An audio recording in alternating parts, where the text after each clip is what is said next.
guys? So back home from work, definitely need a haircut. This lockdown thing is out of control without getting a haircut.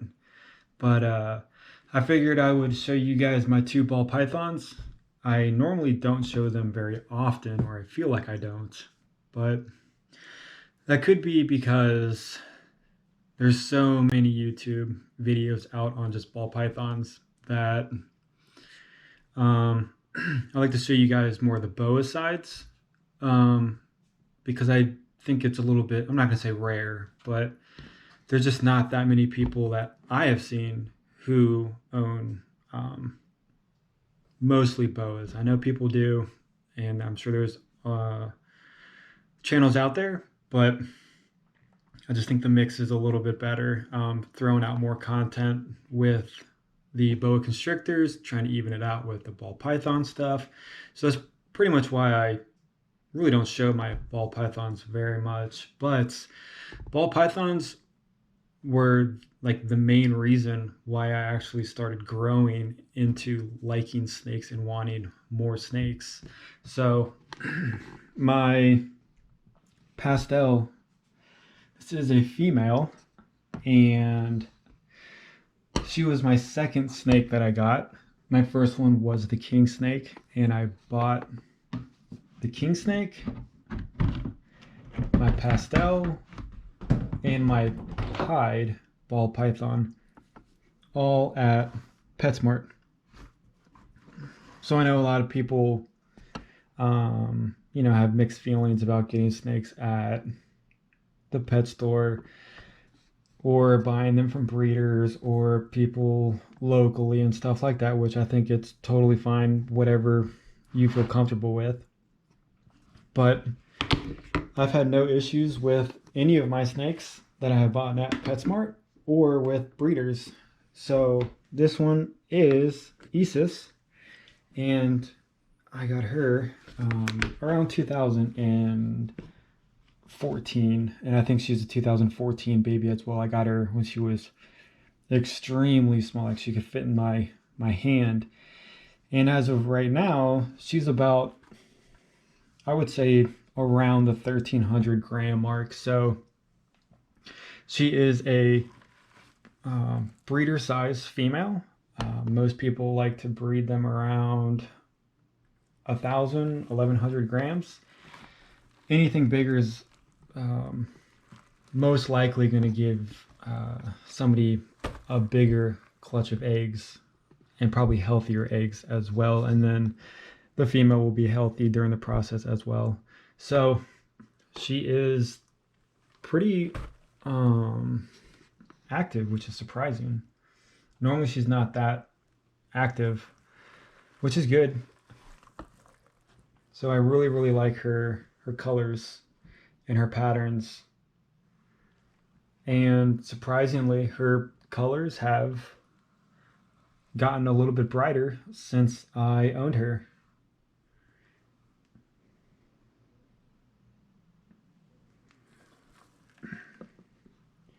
And she does have the greenish tint on her eyes, which makes it look awesome.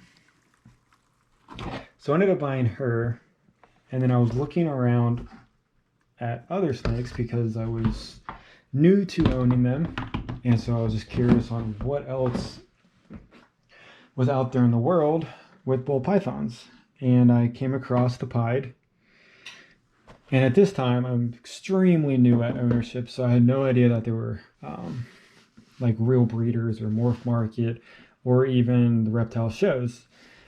So after buying my Pastel, I went back up to PetSmart and I saw him. So this is the male, so far the only male in the snake room. And he is braving it out with all the females all day. So I think he's around 800 or 900 grams. So because he's feeding live,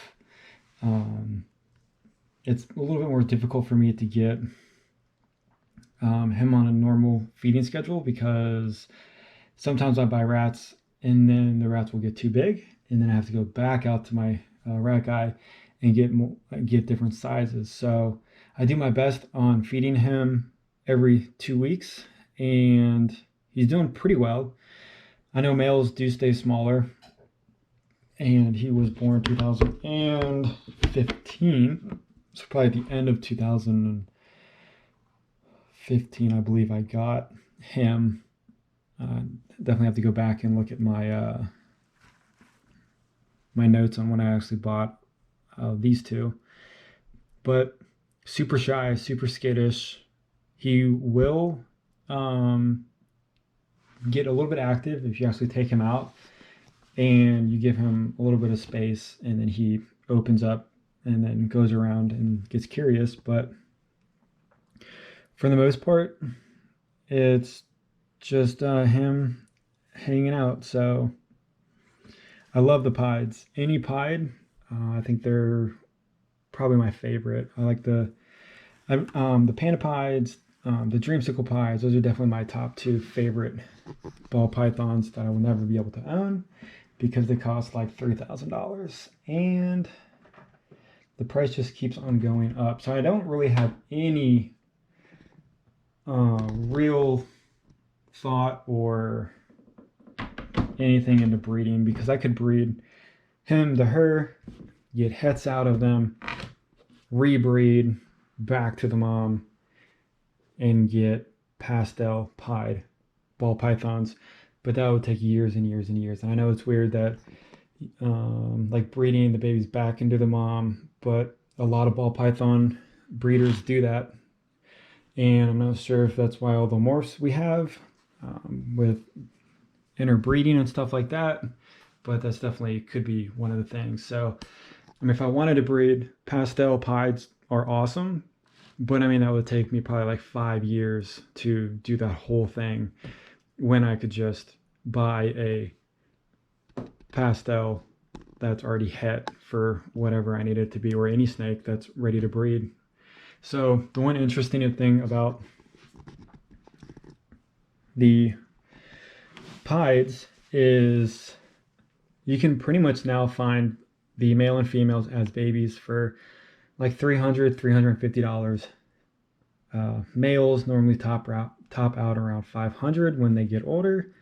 Females basically are the price of $1 a gram. So I've seen basic pieds females top out at around $1,500, $1,600, $1,700 when they're around that 1,700 gram mark, just because you can throw any male that's het for anything into it, and then you just get a crazy morph in a clutch from the female.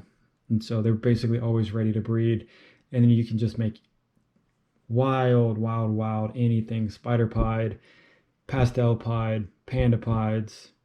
I mean, you can put anything into a pied and they just look awesome.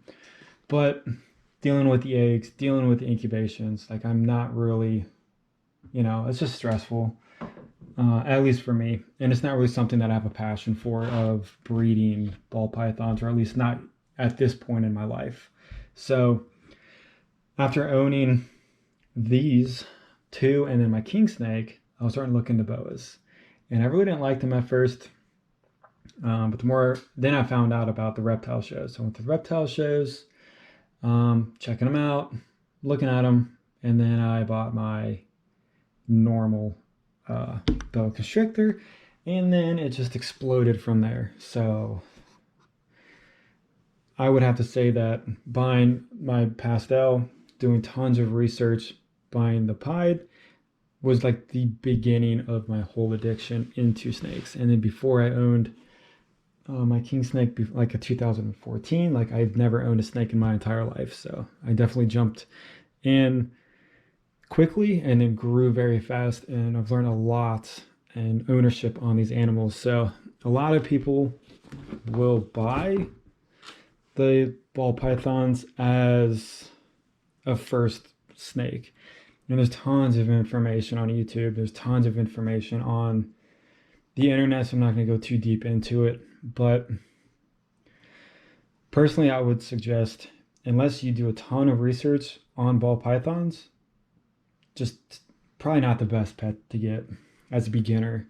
King snakes, even boas. So I say that because a lot of people keep ball pythons in tubs. You can control the humidity and the heat perfectly in tubs. A lot of people throw these in aquariums or glass tanks with a screen top and throw a big light bulb on it, and they don't eat. Then they have issues with shedding, and then they get so stressed out that they just end up dying. So tanks work if you set them up properly, if you get the right lighting, which would be like the ceramic heaters that emit heat but no light. These animals do live in termite mounds in Africa, so they really don't see that much light, or not as much as people would probably expect. And being in termite mounds, they are used to being in very confined areas. So like I would definitely not put a ball python in an 8-foot cage. I'm not even sure I would put a ball python in a 4-footer either. If it's got a lot of clutter in it, I mean, I might. If it has a ton of places to hide, branches, leaves, and all that stuff.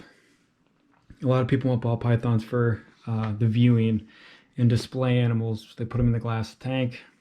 All the humidity comes out of the screen top, have issues shedding. Then they wonder why they're not eating. Then they wonder why, the shed is stuck on them and flaking off. And then they stress out. I've seen so many ball pythons die just because people don't have the knowledge. And it's not to bash on anybody, but I mean, if you're going to go and buy a snake of any kind, even a king snake, I mean, I suggest just doing a ton of research on them. So I would suggest the king snakes or corn snakes or even boas, they all start out small and then they obviously grow, and they take years and years to grow to a bigger size. But with the boas and the king snake, you can go back and forth with the humidity. Humidity can be 50, humidity can be 90. The heat can drop a couple degrees. Most likely they're not going to go off of food. I've noticed ball pythons, any slight change in any of those, other than the exception of some snakes. There's always the exception of some snakes that humidity is off by 10%. In either direction, they go off food. The temperature is 5 degrees off in any direction, they go off of food. And then if they have a bad shed, obviously they could go off of food as well. So it's just kind of like a buffer that the boas really don't mind that very often. And then the king snakes, I mean, you can keep those in a shoebox and then they'll eat anything and everything. That's like a garbage disposal for a snake. But not to get too crazy or in depth on keeping ball pythons, because there's tons of information out there and people still don't do their research, and then their animals still end up dying, which is sad because they're amazing animals and I love ball pythons. I have two. I'll never get rid of them, or I don't really plan on it. So they're just a nice addition, and they're nice pets to have. If you just want to hang out around the house, do laundry, watch TV, cook, cleaning, they'll just hang out with you, and they're not going to act wild, and you don't have to chase a 6-foot snake that weighs 10 pounds or whatever all over your house, or worrying about it being crazy. So that's the one good thing that I do like about the ball pythons, is that they're super chill. And even if they do get curious and a little bit active, you know what I mean? I mean, it just takes no effort to move it. So, I mean, I fight with my boas all the time. I don't mind it, but if I want to watch TV and it's going all over the place and I can't just relax, then I'm putting it back and getting out a ball python. So that's my 2 ball pythons. I really don't have too much to say about them, but I mean, they're awesome. They were my first few snakes that I owned, and I just enjoy them. So appreciate you guys sticking around on this video, checking out my 2 ball pythons, and my Green Anaconda Mountain Dew. She ate So good news.